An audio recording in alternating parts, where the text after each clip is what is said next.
أنا مسلم هل تعرفون المسلما أنا نور هذا الكون إن هو أظلما. بیہقی کی ایک روایت ہے، اس میں آتا ہے کہ ایک دیہاتی شخص، ایک بدو شخص نبی کریم صلی اللہ علیہ وسلم کی بارگاہ میں آتا ہے اور آ کر کے اللہ کے رسول صلی اللہ علیہ وسلم سے سوال کرتا ہے کہ اللہ کے رسول، آپ مجھے خیر اور بھلائی کے کچھ کلمات سکھلا دیں، آپ مجھے بھلائی والے کچھ کلمات سکھلا دیں. تو نبی کریم صلی اللہ علیہ وسلم نے اس شخص کو، وہ جو دیہاتی شخص آیا تھا، اس شخص کو نبی کریم صلی اللہ علیہ وسلم نے 4 کلمات سکھلا دیے.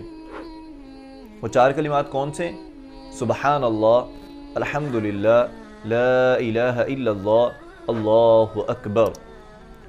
اب جب نبی کریم صلی اللہ علیہ وسلم نے اس شخص کو یہ 4 کلمات سکھلا دیے تو وہ شخص یہ کلمات سن کر کے ان کو یاد کرتا ہوا، اپنی انگلیوں پہ شمار کرتا ہوا. جس طرح آج ہم بھی اگر ہم کسی چیز کو یاد کرنا چاہیں تو ہم اپنی انگلیوں پہ گن کر کے اسے ریپیٹ کرتے ہیں، بار بار دہراتے ہیں تاکہ وہ ہمارے ذہن میں وہ پختہ ہو جائے، وہ پختہ طریقے سے ہمیں یاد ہو جائے. وہ دیہاتی بھی ان کلمات کو جب اس نے سنا نبی کریم صلی اللہ علیہ وسلم سے تو وہاں سے واپس چلا اور انگلیوں پر گنتا ہوا جا رہا ہے، سبحان اللہ، الحمدللہ، لا الہ الا اللہ، اللہ اکبر. اب یہ پڑھتا ہوا، ریپیٹ کرتا ہوا، انگلیوں پہ گنتا ہوا وہ واپس جا رہا ہے تو اچانک سے وہ رک گیا اور واپس آنے لگا. تو جب نبی کریم صلی اللہ علیہ وسلم نے دیکھا کہ وہ رک گیا ہے اور وہ واپس آنے لگا ہے تو نبی کریم صلی اللہ علیہ وسلم نے دیکھا اور دیکھ کر مسکرا دیے اور فرمایا کہ لگتا ہے فاقہ کش نے غور و فکر کر لیا ہے، کہ اس شخص نے لگتا ہے غور و فکر کر لیا. کیونکہ وہ دیہاتی شخص تھا نا، تو عام طور پر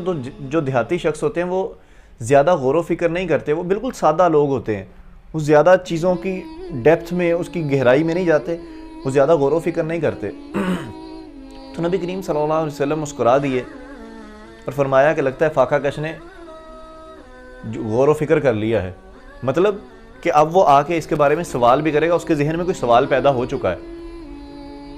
اب وہ شخص جب واپس آیا تو اس نے آ کر کے نبی کریم صلی اللہ علیہ وسلم سے عرض کی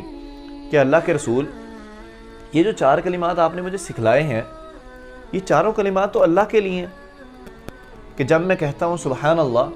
تو میں اللہ کی ثنا بیان کر رہا ہوں، جب میں کہتا ہوں الحمدللہ تو میں اللہ کی تعریف کر رہا ہوں، جب میں کہتا ہوں لا الہ الا اللہ تو میں اللہ تعالیٰ کی وحدانیت بیان کر رہا ہوں، جب میں کہتا ہوں اللہ اکبر تو میں اللہ تعالیٰ کی کبریائی، اللہ تعالیٰ کی بڑائی بیان کرتا ہوں. اس میں میرے لیے کیا ہے؟ یہ چاروں کلمات تو جو آپ نے مجھے سکھلائے ہیں یہ تو اللہ تعالیٰ کے لیے ہو گئے نا، تو اس میں میرے لیے کیا ہے؟ تو نبی کریم صلی اللہ علیہ وسلم نے فرمایا کہ جب تو کہتا ہے سبحان اللہ تو اللہ تعالیٰ آگے سے جواب دیتے ہیں کہ تو نے سچ کہا. جب تو کہتا ہے الحمدللہ تو اللہ تعالیٰ آگے سے جواب دیتے ہیں کہ تو نے سچ کہا. جب تو کہتا ہے لا الہ الا اللہ تو اللہ تعالیٰ آگے سے جواب دیتے ہیں کہ تو نے سچ کہا. جب تو کہتا ہے اللہ اکبر تو اللہ تعالیٰ آگے سے جواب دیتے ہیں کہ تو نے سچ کہا. اور پھر نبی کریم صلی اللہ علیہ وسلم نے مزید 3 کلمات اور سکھلا دیے اس شخص کو کہ جب تم یہ 4 کلمات کہو تو ان کے ساتھ ان 3 کو بھی ساتھ ملا لو. وہ 3 کلمات کون سے؟ اللہم اغفر لی، اے اللہ مجھے بخش دے. نبی کریم صلی اللہ علیہ وسلم نے فرمایا کہ جب تو کہتا ہے اللہم اغفر لی کہ اے اللہ مجھے بخش دے تو اللہ رب العزت فرماتے ہیں، اللہ رب العزت جواب دیتے ہیں کہ جا میں نے تجھے بخش دیا. جب تو کہتا ہے اللہم ارحمنی، اے اللہ مجھ پر رحم فرما، تو اللہ رب العزت جواب دیتے ہیں، اللہ رب العزت تمہارے اس دعا کا، تمہارے اس کلمے کا اللہ رب العزت آگے سے جواب دیتے ہیں کہ جا میں نے تجھ پر رحم کیا. جب تم کہتے ہو اللہم ارزقنی کہ اے اللہ مجھے رزق عطا کر، تو اللہ رب العزت آگے سے جواب دیتے ہیں کہ میں نے تجھے رزق عطا کیا. اب وہ شخص وہ ان 7 کلمات کو دہراتا ہوا جا رہا ہے اور وہ ان کلمات کو لے کر کے چلا گیا. وہ کلمات سبحان اللہ،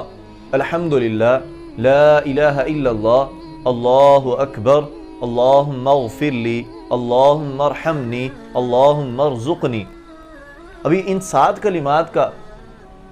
ابھی یہ جو نبی کریم صلی اللہ علیہ وسلم نے ہمیں سکھلائے ہیں، ہمیں ان کو اپنا معمول بنا لینا ہے، ہمیں انہیں اپنے روزمرہ کے اذکار میں شامل کرنا ہے تاکہ ہم بھی روزانہ ان کلمات کو ادا کریں، کیونکہ ان کلمات میں ہماری دنیا اور آخرت دونوں کی بھلائی ہے۔ جب ہم کہتے ہیں اللہم اغفر لی، اے اللہ مجھے معاف کر دے، تو یہ مغفرت، یہ بخشش، یہ جو اللہ تعالیٰ کی طرف سے معافی ہے، یہ ہمیں دنیا میں بھی عطا کی جائے گی، یہ ہمیں کل قیامت کے دن، کل آخرت کے دن، یہ ہمیں وہاں پر بھی عطا کی جائے گی۔ جب ہم کہتے ہیں اللہم ارحمنی، اے اللہ مجھ پر رحم فرما، تو یہ رحم اللہ رب العزت اس دنیا کی زندگی میں بھی ہم پر کریں گے، اور یہی رحم جو ہے یہ کل قیامت کے دن اللہ رب العزت ہمیں وہاں پر بھی ہم پر رحم فرمائیں گے۔ اور جب ہم کہتے ہیں اللہم ارزقنی، اے اللہ مجھے رزق عطا کر، تو اللہ رب العزت اس دنیا کی زندگی میں بھی ہمیں رزق عطا کریں گے۔ تو یہ جو کلمات نبی کریم صلی اللہ علیہ وسلم نے سکھلائے ہیں، یہ کلمات بہت ہی قیمتی کلمات ہیں، اور ان کی عظمت کا اور ان کی شان کا، ان کلمات کے عظمت کا آپ اندازہ اس چیز سے لگا لیں کہ جب ہم ان کلمات کو ادا کرتے ہیں تو اللہ رب العزت ہمیں آگے سے جواب دے رہے ہوتے ہیں۔ جب ہم کہیں گے سبحان اللہ، تو اللہ رب العزت ہمیں جواب دیں گے کہ تو نے سچ کہا۔ تو ہمیں ان کلمات کو اپنے پلے سے باندھ لینا چاہیے، ہم ان کلمات کو اپنی روزمرہ کی روٹین میں، روزمرہ زندگی کے معمولات میں ہم ان کلمات کو اگر اختیار کر لیں تو نبی کریم صلی اللہ علیہ وسلم نے جو فرمایا ہے کہ اللہ رب العزت ان کلمات کا جواب بھی دیتے ہیں، ان کا بہت زیادہ اجر بھی ہے، تو اللہ رب العزت ہم سب کا حامی و ناصر ہو۔ اللہ رب العزت ہمیں ان کلمات پر عمل کرنے کی توفیق عطا فرمائے، ہمیں ان کلمات کو اپنی زندگی میں، اپنے معمولات میں، روزمرہ کے معمولات میں شامل کرنے کی توفیق عطا فرمائے۔ أنا مسلم هل تعرفون المسلم أنا نور هذا الكون